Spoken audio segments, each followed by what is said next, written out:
story begins aboard the Invisible Hand, as Anakin Skywalker has allowed himself to unlock his true power. For years, Anakin has had a furnace burning within his heart, with new emotions and new powers just begging to be unleashed. And today, thanks to Dooku, Anakin has found the ability needed to destroy Dooku once and for all. Anakin felt angry and fearful for Obi-Wan, who Dooku just knocked unconscious. He knew he must destroy Dooku to save his best friend. And Anakin felt fearful for Palpatine, as he was helplessly strapped to a chair, with Anakin as his last hope for survival. But maybe above it all, Anakin just wanted to beat Dooku, to kill him, to make him pay for all the pain he's caused for these last 3 years during the war. Anakin wanted to be the hero, and as he sunk into darkness, he was not thinking straight. This was about revenge, and as part of this revenge, Anakin grabbed Dooku's wrists, cutting through them, just like Dooku cut off Anakin's wrist on Geonosis. Dooku fell to his knees, and his saber fell into Anakin's hands. The red blade almost felt natural, as Anakin held both sabers across Dooku's neck. And just like that, the Chancellor of the Republic, the leader of the Separatists, and the hero of the war were in the same room as Anakin held the fate of the galaxy in his hands. And elsewhere in the galaxy, in the past and in the future, everywhere all at once, the Force began to center itself on this very moment, and the Force would call upon the spirit of Qui Gon Jinn to appear. Since his death, Qui Gon has found himself limited in the Force netherworld, though he was able to see and call to Anakin once before, when he was slaughtering the Tusken Raiders. Anakin accessed all of his darkest thoughts, and the Force tried to fight back by allowing Qui Gon in, but it was not enough, and so Qui Gon had to wait and wait until Grandmaster Yoda began exploring the mysteries of the Force, and Qui Gon was able to guide him to greater understanding, teach him how to live after death just as he has. The Force works in mysterious ways, and even after death, Qui Gon still didn't fully understand when and where he was able to interfere with the living galaxy. But in this moment, a pattern was at least beginning to form. When Anakin used the dark side after his mother's death, Qui Gon was there. And now, as Anakin once again used that same darkness to defeat Dooku, Qui Gon was here, the Chosen One. The most powerful being in the galaxy, using the unnatural darkness of the Force, allowed the light to push back, and it certainly helped that Dooku and Anakin were more connected to Qui-Gon than just about anyone else. And so, as Anakin stood over the defeated Count Dooku, his lightsaber crossed at the Sith Lord's neck, Palpatine's chilling words echoed in Anakin's mind. Do it. Rage pulsed through him, the images of his mother's death, the suffering of the galaxy, fueled his need for justice, or for revenge. And just as his grip tightened on the hilts, and Anakin was about to truly do it, a calm, familiar voice cut through the tension. "Anakin, stop," it says. And Anakin froze, breath catching in his chest. His eyes darted around the room, though they found nothing, and yet Anakin felt a familiar presence, one he missed so very much. Qui-Gon Jinn, radiating peace and light, was here somehow. And once more, the voice spoke, telling Anakin that this is not the way. Dooku is unarmed, helpless, he's already lost everything. If he strikes down Dooku in anger, he will be going down the same dark path that consumed Dooku. But as Anakin looked down at this evil Sith, his face twisted in confusion and fury, and Anakin audibly said that Dooku is too dangerous to be left alive. He started this war, he's caused so much pain, so much suffering. And Dooku could now feel this presence, and he could hear the echo of the words. His connection to Qui-Gon allowed him to hear him, despite being a Sith. He could only whisper Qui-Gon's name in awe. In the prisoner chair, Palpatine was quite dumbfounded. Right as Anakin was about to kill Dooku, something happened. Palpatine felt the shift in the Force, yet he couldn't feel or hear Qui-Gon like the other two. He could only yell at Anakin to snap out of it, kill Dooku, before he does something truly dangerous. Anakin's hands trembled as he tried to come to grips with what was going on. Dooku once more heard Qui-Gon, and his old friend said that Anakin cannot be allowed to lose his way as Dooku has. And now, Dooku could see the Sith and the grand plan of this war for what it truly was. It was never about rebuilding the Republic to be better for the galaxy. All of this was solely for Palpatine's gain, for his own power. And Dooku realized he was just another discarded tool like Maul, Ventress, Savage, Grievous. He was just like them. And before he could think about anything else, Anakin's boots struck him square in the head, and Dooku fell to the floor, unconscious. Anakin then used the Force to release Palpatine, and Palpatine demanded to know what just happened. Anakin closed his eyes, and Qui-Gon spoke again, telling Anakin the Force is with him, and he's become a great Jedi, just as he foresaw. Anakin didn't know what to say to Palpatine, saying that he spared Dooku because the voice of a dead Jedi told him to wouldn't really make sense to a politician. As far as Anakin knew, Palpatine didn't know nearly enough about the Force to really explain any of this. Heck, Anakin barely knew enough, so he just said that Dooku will have all of the answers the Jedi are looking for about the Sith. He must be interrogated, alive. Palpatine was angry, but above the anger, he was curious, and he was scared. He'd heard tales of Jedi living on after death, but he thought all of it was fake. He thought that only the Sith have achieved this power, and Palpatine vowed to find out exactly what was going on and take this power for himself. So Anakin threw both Dooku and Obi-Wan over his shoulder, and he used the Force to enhance his strength and his endurance as they made their way through the ship to escape. By the time the Invisible Hand flagship was basically destroyed in space, Anakin took over the controls, and he managed to land the half ship with Obi-Wan finally awake, and Dooku still knocked out in one of the seats. As Anakin was landing, Palpatine considered how easy it would be to just snap Dooku's neck right here, but it was too risky. He would die in due time. The ship landed hard on the ground, and soon enough, Jedi Master Mace Windu would find them and be extremely pleased to have Dooku captured. Windu ordered Dooku to be taken to the temple, but Palpatine interfered, and he said Dooku will not be a Jedi prisoner. Instead, he will be a Republic prisoner. Windu stood up tall, and he told Palpatine that Dooku is a former Jedi, and the Council will speak with him about the path he has chosen, and then he will become a Republic prisoner. Palpatine angrily said that this borders on treason, but Windu told the Chancellor that he does not control the Council or the Grand Army, not yet at least. And so, Dooku would be taken back to the temple with Obi-Wan and Mace Windu. Anakin would enter the executive building, and he would find his wife, as Padme would give Anakin the greatest news of their life together. She is pregnant, and Anakin had never been happier. And atop the executive building, Palpatine got into his office and quickly dismissed everyone. He needed to be alone. He needed to think. He felt weak for the first time in decades. The Jedi, the light side, had achieved a power far greater than even Plagueis himself.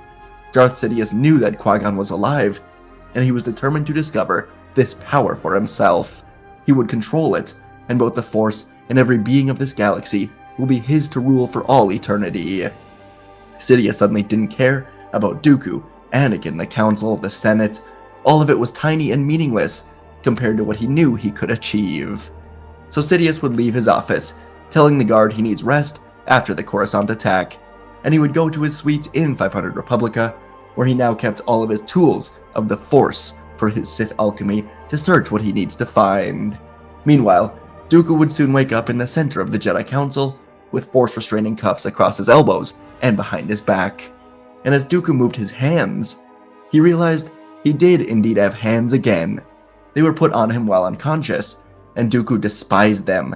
He was now part droid, and it was awful. And as he looked around, Dooku saw Kenobi, somehow still alive. Windu was here, Yoda, Plo, Shakti, so many old friends. Mace Windu spoke first, telling Dooku that he has lost. The war is over, and he told Dooku to call off the droids, tell them the truth about the Sith. Dooku had a small laugh as he looked to Obi-Wan, and he told the Jedi that he never lied on Geonosis. He gave the Jedi everything they needed, and yet the Jedi have failed to ever see the truth. Yoda spoke now, asking if this mysterious Darth Sidious is truly in control of the Senate. Dooku wondered how to best approach this. His master betrayed him. His former apprentice came to him recently. It seems things were different than even just a day ago. Dooku looked around, and then he said he will tell the Council everything, as long as they tell him everything they know about Qui-Gon living through the Force. Dooku quickly saw everyone's faces go wide with confusion, and he wondered if Qui-Gon actually was still alive, or if he somehow just imagined it. Was he going crazy? But Yoda spoke again, telling Dooku that he has a deal. The council members looked to Yoda with confusion, as Yoda never told anyone about his journeys to Dagobah and other planets with Qui-Gon's guidance to discover more about the Force. Yoda had kept it all to himself until now, and Dooku nodded, then decided to unravel everything. He has nothing to lose, and he knew that Sidious would surely be trying to kill him at any moment. so Dooku told the Council that Darth Sidious is the Sith name for Palpatine himself. When everyone was frozen in shock, Dooku continued, unraveling everything he has gone through over the last decade or so to tear down the Jedi and the Republic so the galaxy could start over under a new rule. He went over how Palpatine recruited him and how the two of them created this war from both sides. Dooku would talk for a long time, as it was like just confessing all of his wrongdoings would help him feel better about it all. Dooku told them everything, and the Jedi knew they could not hesitate to arrest Palpatine. If he were truly in control of the Separatists, then taking him away or eliminating him would put Grievous and the others in true disarray. The Council knew that unless Sidious is taken care of, this war cannot end. So, the group of Yoda, Mace Windu, Obi-Wan Kenobi, Kit Fisto, Agen Kolar, and Shaak Ti would get into a shuttle and set off to find Palpatine. Dooku was brought down to the temple cells, and the guards, along with Saesee Tiin and Kelleran Beq, would be assigned with watching him closely. The Jedi shuttle would go to the executive building, but as they entered Palpatine's office, they learned that he retired early back to his suite in 500 Republica, and so the Jedi shuttle would take off to that building, but once again, they learned that Palpatine was gone, and his shuttle was gone as well, but nobody knew where he has gone to. Suddenly, the Jedi felt a touch of fear. They were so close to taking down Sidious, but instead, he has escaped into the galaxy with no trace of where he has gone. And so the Jedi would return to the temple, and now Anakin would be there waiting, as Senator Padme Amidala learned that the Jedi were searching for the Chancellor. Anakin wanted to know why, and upon arriving back to the temple, Anakin would learn the truth about Palpatine being Sidious. In council, the Jedi began wondering where he could have gone, and it wouldn't take long before Anakin had a possible idea. He told the council about Qui Gon coming to him in the Invisible Hand, as he defeated Dooku, and Anakin said that Palpatine could likely tell what was going on if he is a Sith, and if there's one thing they know about the Sith, it's that they cannot resist finding and taking more power. Obi-Wan spoke, saying that Palpatine must be trying to discover how to live after death, as Qui Gon has. The Jedi sat in silence for a moment, wondering how one would even start that process, and Yoda said that perhaps he's trying to access the world between worlds. This was a concept that was thought to just be a legend, but the Jedi just learned that Qui Gon was still alive in the Force. Anything is now possible, including accessing portals to the entire galaxy. If one wants to learn to control death, then one will go to the place where there is truly no future or past. And so the council would go together to the restricted section, and Anakin would be allowed to go with them. They began working through every known location of possible portals, as these locations were tracked long ago and never truly pursued. Some of the known locations were Lothal, Malachor, Cetos, and other lesser-known planets.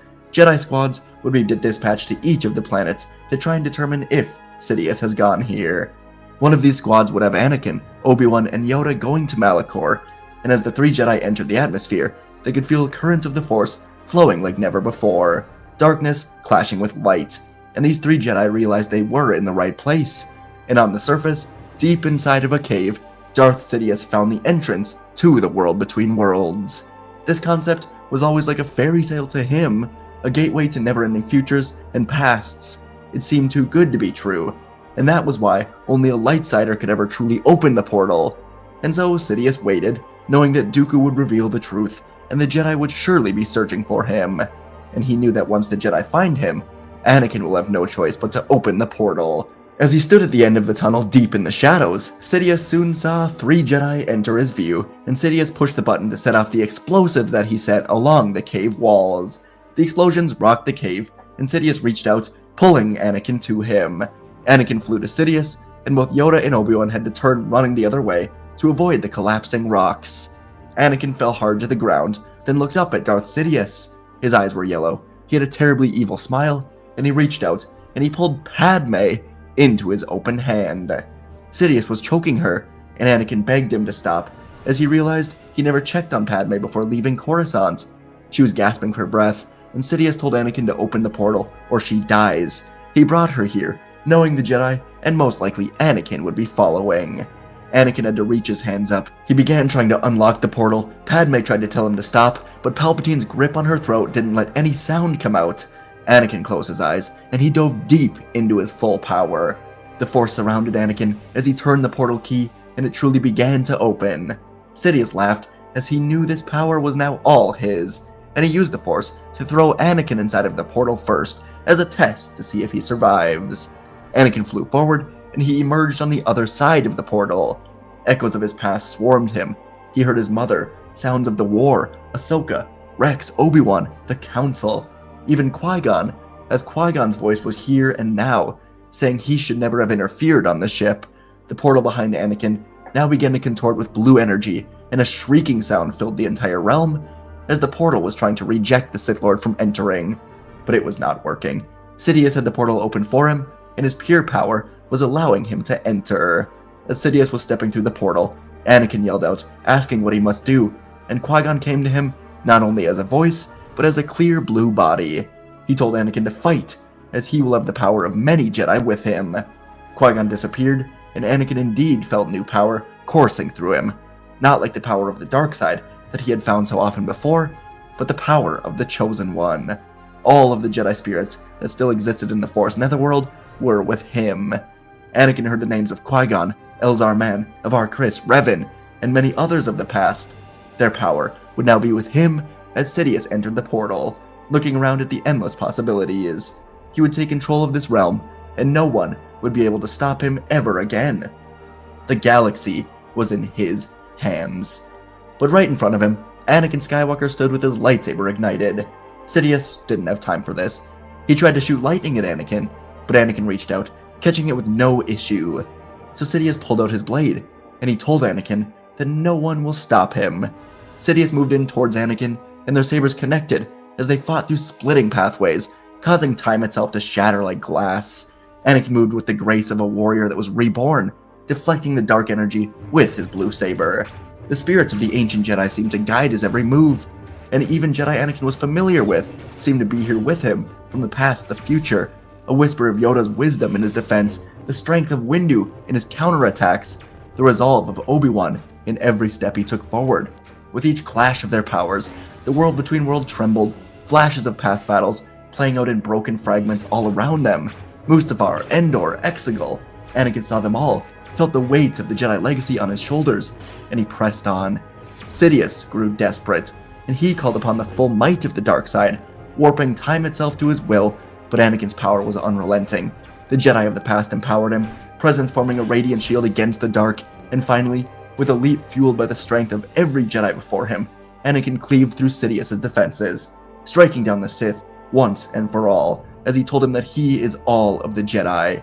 Sidious screamed, essence unraveling into nothingness, as the dark side lost its grip on the threads in the world between worlds. This realm began ripping Sidious's unnatural presence apart until there was nothing left of him, and as the dust settled, Anakin stood alone, light of the Jedi shining brighter than ever before. When it was over, Qui-Gon reappeared, and he told Anakin that the power of the Chosen One indeed lives inside of him. The future is shifting with the death of the Sith. He assured Anakin that there will be peace thanks to him, and Anakin soon would leave through the portal that he came through. He would find Padme, Yoda, and Obi-Wan alive as they finally got through the collapsed cave, and Anakin said it was over as the portal closed behind him. Sidious is gone, consumed by his own cravings for power, and eventually the Jedi would be back on Coruscant, and it would be reported that Palpatine mysteriously disappeared. The evidence against him would mount, and soon clone intelligence would find Grievous, as Plo Koon, Kit Fisto, and Mace Windu would be sent to successfully destroy him and arrest the Separatist leaders. As the galaxy reformed, Dooku was thought to be frozen in carbonite and kept beneath the temple, but in reality, Yoda kept his promise, and he took Dooku to Dagobah to find Qui-Gon. Yoda and Dooku had a relationship long ago, but it was now just a thing of the past.